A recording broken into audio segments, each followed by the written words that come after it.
एक गांव में एक गरीब किसान रहता था। उसका नाम था किशन। वो गांव के जमींदार के खेत में काम करके अपना घर चलाता था। उसके परिवार में उसकी बीवी और 2 छोटे बच्चे थे।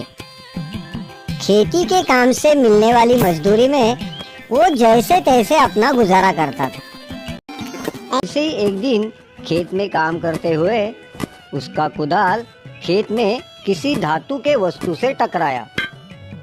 किशन को इस बात का बड़ा आश्चर्य हुआ। उसे लगा कहीं खेत में पुरखों का गड़ा हुआ खजाना तो नहीं मिल रहा। ये सोचकर किशन ने उस वस्तु के आजू बाजू की मिट्टी हटाकर वो वस्तु को गड्ढे से बाहर निकाला। वो वस्तु एक धातु का पतीला था। पतीले को देखने के बाद किशन बहुत दुखी हो गया। कैसा खजाना और कैसा क्या मिला, क्या तो ये खाली पतीला। जाने दो, नसीब मेरा। धूप तो बहुत ही है।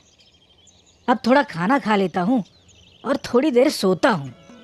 ये कहकर निराश हुए किशन ने अपना कुदाल उस पतीले में फेंक दिया। उसके बाद किशन ने एक बड़े पेड़ के नीचे बैठकर दोपहर का खाना खाया और थोड़ा आराम किया। थोड़ी देर बाद किशन ने सोचा, चलो फिर से काम शुरू करना चाहिए।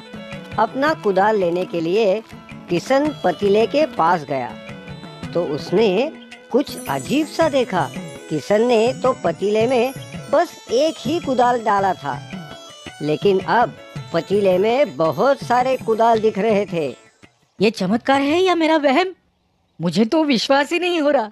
अब किशन ने उसके पास जो टोकरी थी वो टोकरी पतीले में डाली। देखते देखते उस पतीले में बहुत सारी टोकरियां दिखाई दी।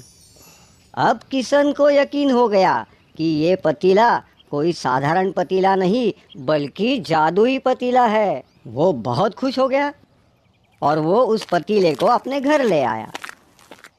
किशन उस पतीले में जो भी चीज़ डालता उस पतीले में उस जैसी बहुत सी चीज़ें बन जाती थी। फिर किशन उन चीज़ों को बाजार जाके बेचता था और बहुत सारे पैसे कमाता था। ऐसे करते करते किशन बहुत अमीर हो गया। फिर किशन ने कुछ गहने भी खरीद लिए और उसने जब वो गहने पतीले में डाले उसे बहुत सारे गहने मिल गए। किशन ने वो ज़्यादा मिले हुए गहने बाजार में जाकर बेच दिए।